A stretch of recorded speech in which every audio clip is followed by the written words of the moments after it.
Hai teman-teman, sekarang kita akan menyaksikan bersama diskusi kelompok mahasiswa Fakultas Hukum Unserat Manado dengan materi mata kuliah Hukum Pemerintahan Daerah. Dan kita akan ikuti bersama materi sesuai dengan kelompok anak-anak mahasiswa. Kita ikuti bersama.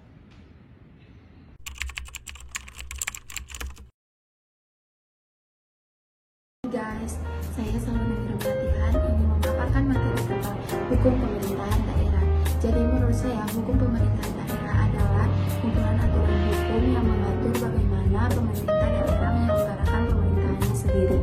Ini sejalan dengan pendapat menurut Dr. Philippus Hudson. Beliau mengatakan bahwa hukum pemerintahan daerah adalah bagian dari hukum tata negara yang mengatur bagaimana daerah-daerah diberikan kewenangan untuk menyelenggarakan pemerintahannya sendiri, baik struktur, wewenang, dan tanggung jawabnya.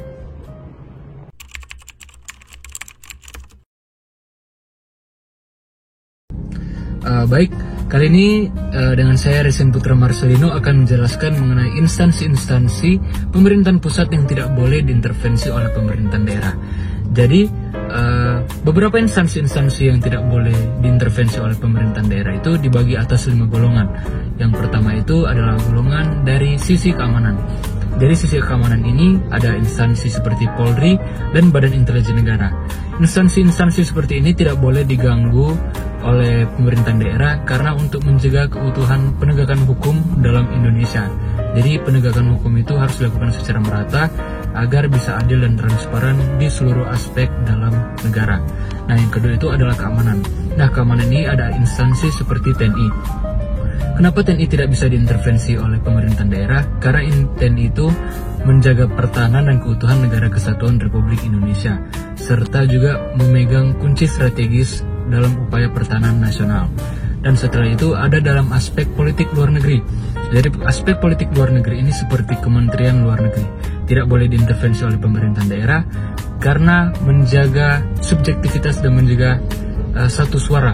Jadi dalam urusan luar negeri maka Indonesia itu harus satu, tidak boleh diwakilkan oleh daerah-daerah supaya dalam pengambilan keputusan itu suaranya bulat, suaranya satu.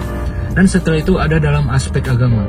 Jadi aspek agama itu seperti Kementerian Agama tidak boleh diintervensi oleh pemerintahan daerah agar menjaga umat untuk bersikap toleransi dalam umat beragama.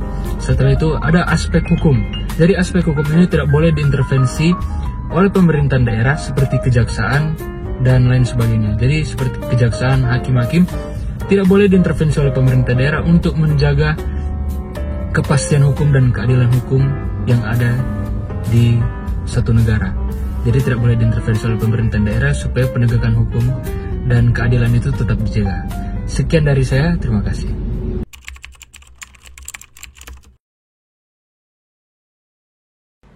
Berbicara mengenai hukum pemerintahan daerah, pasti tidak akan terlepas dari yang namanya otonomi daerah. Jadi, apa itu otonomi daerah? Otonomi daerah adalah hak, wewenang, dan kewajiban suatu daerah untuk mengatur urusan pemerintahannya sendiri demi kepentingan masyarakat sesuai dengan peraturan perundang-undangan.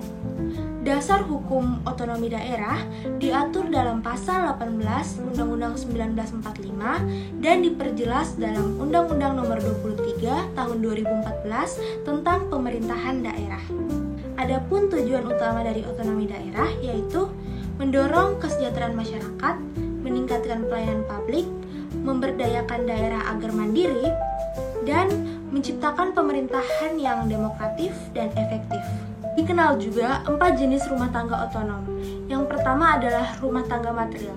Rumah tangga material adalah sistem di mana pembagian urusan antara pusat dan daerah diatur secara tegas di dalam undang-undang. Yang kedua adalah rumah tangga formal. Rumah tangga formal adalah rumah tangga yang memberikan kebebasan yang lebih luas kepada daerah untuk mengatur urusannya selagi tidak bertentangan dengan undang-undang. Yang ketiga adalah rumah tangga real. Rumah tangga real adalah penyerahan urusan kepada daerah yang didasarkan pada keadaan nyata, yaitu kebutuhan dan kemampuan daerah masing-masing. Dan yang keempat adalah rumah tangga residu. Rumah tangga residu adalah sistem di mana pusat hanya menangani urusan tertentu, sedangkan urusan yang lain menjadi kewenangan daerah.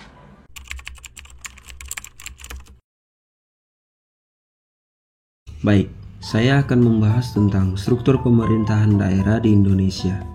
Jadi, teman-teman, struktur pemerintahan daerah di Indonesia itu mengikuti hierarki dari pusat. Jadi, yang pertama itu ada pemerintah pusat dan juga provinsi. Jadi, pemerintahan pusat dan provinsi ini sering disebut dengan tingkat 1. Di bawah provinsi ada yang namanya kabupaten dan kota. Kabupaten dan kota ini sering disebut tingkat 2, teman-teman. Kemudian di bawah kabupaten dan kota itu ada yang namanya kecamatan. Nah, jadi kecamatan ini berada di tingkat 3. Kemudian di tingkat 4 itu diisi oleh kelurahan dan desa. Dan yang terakhir atau yang paling bawah, teman-teman, itu ada RT dan RW yang secara kesehariannya bersentuhan langsung dengan masyarakat. Jadi teman-teman, kesimpulannya, meskipun mereka memiliki otonominya masing-masing, mereka itu tetap nyambung ke dalam satu sistem nasional yang rapi dan berurutan.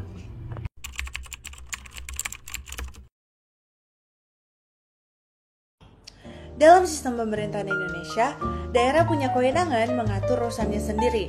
Nah, kewenangan itu dijalankan berdasarkan beberapa asas hukum penting. Yang pertama, ada asas desentralisasi. Daerah itu diberi kewenangan oleh pusat untuk mengatur dan mengurus sendiri urusan pemerintahan demi kepentingan masyarakat setempat. Yang kedua, ada asas dekonsentrasi. Ini pelimpahan wewenang dari pusat kepada pejabat pusat di daerah, bukan ke pemerintahan daerah. Yang ketiga, ada asas tugas pembantuan atau made be wine. Daerah hanya membantu melaksanakan urusan yang menjadi kewenangan pusat, tetapi tetap bertanggung jawab kepada pusat. Yang keempat, ada asas otonomi daerah.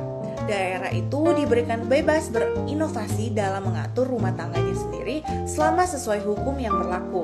Yang kelima atau yang terakhir, asas tanggung jawab. Setiap kewenangan harus dijalankan secara transparan, akuntabel, dan untuk kesejahteraan rakyat. Intinya, asas-asas ini memastikan agar pemerintahan daerah berjalan dengan efektif, efisien, dan tetap dalam koridor hukum.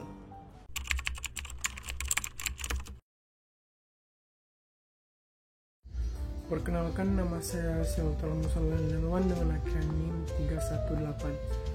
Di sini saya akan membahas mengenai hubungan pemerintah pusat dan pemerintah daerah. Jadi hubungan ini itu diatur dalam sistem Negara Kesatuan Republik Indonesia atau biasa kita singkat dengan NKRI dengan menggunakan prinsip desentralisasi, dekonsentrasi, dan tugas pembantuan. Ini ada beberapa bentuk hubungannya. Yang pertama itu politik. Nah, daerah itu mempunyai otonomi tapi tetap tunduk pada kebijakan pusat. Di bidang administratif, pusat bisa menyerahkan urusan tertentu ke daerah kecuali urusan absolut seperti pertahanan dan luar negeri. Di bidang keuangan, daerah punya PAD dan dana transfer dari pusat atau DAU dan DAK. Nah, pengawasan pusat tetap mengawasi pelaksanaan pemerintahan daerah. Ini ada beberapa prinsip utama, yaitu otonomi daerah, tanggung jawab bersama, serta keadilan dan keseimbangan kewenangan. Tujuannya agar pelayanan publik bisa lebih efektif dan daerah bisa lebih mandiri, serta pemerataan pembangunan.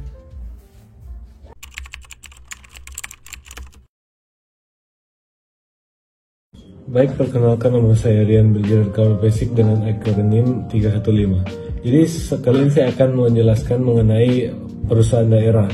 Jadi apa sih itu perusahaan daerah? Jadi perusahaan daerah itu merupakan badan usaha milik pemerintah daerah yang bergerak di bidang ekonomi untuk meningkatkan pelayanan publik dan pendapatan asli daerah atau PAD.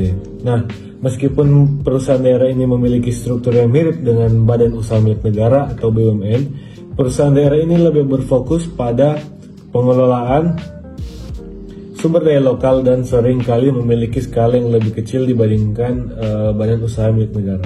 Nah, apa sih tujuan dari perusahaan daerah itu? Jadi yang pertama, tujuan dari perusahaan daerah yang pertama itu sebagai penyedia barang dan jasa. Yang kedua, sebagai alat pemerintah menangani berbagai sektor ekonomi strategis. Yang ketiga, sebagai sumber pendapatan asli. Dan yang keempat, sebagai untuk menjaga stabilitas ekonomi.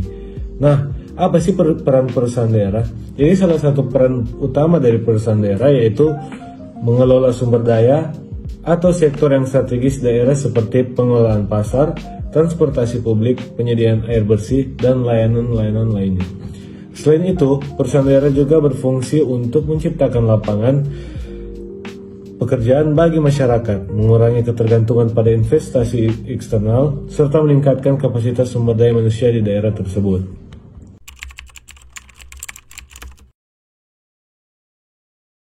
Jadi teman-teman tadi sudah membahas tentang sejarah pengertian pemerintahan daerah, definisi, asas-asas, dan hierarki tentang pemerintahan daerah. Sekarang orang masuk ke tugas pemerintahan daerah. Ada berapa sih tugas pemerintahan daerah?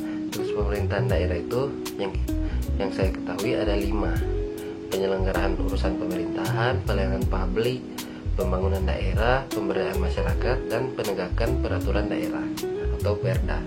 Yang pertama itu menyelenggarakan urusan pemerintahan terbagi menjadi 2, urusan wajib dan urusan pilihan. Urusan wajib ini seperti pendidikan, kesehatan, infrastruktur, serta ketertiban umum.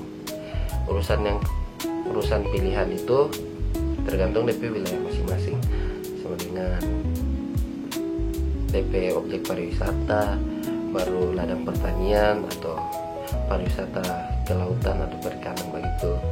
Baru yang ketiga, pembangunan daerah, merancang dan membangun infrastruktur serta meningkatkan kesejahteraan masyarakat, dan fokus pada pembangunan ekonomi, sosial, dan lingkungan. Yang keempat itu pemberdayaan masyarakat, mendorong partisipasi masyarakat dalam proses pembangunan dan pengambilan kebijakan melalui musyawarah, forum warga, atau program pemberdayaan masyarakat lainnya.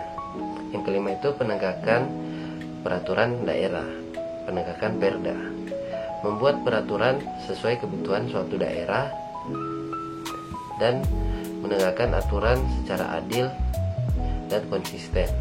Jadi dari kesimpulan, pemerintahan daerah itu sangat berperan besar dalam mengelola suatu daerah secara mandiri.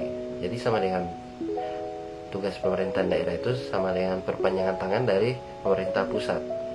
Sama dengan yang pemerintah pusat tidak dapat urus dari langsung, dorang setugas pemerintahan daerah. Dorang ciptakan pemerintahan daerah itu for mengatur urusan-urusan yang ada di suatu daerah.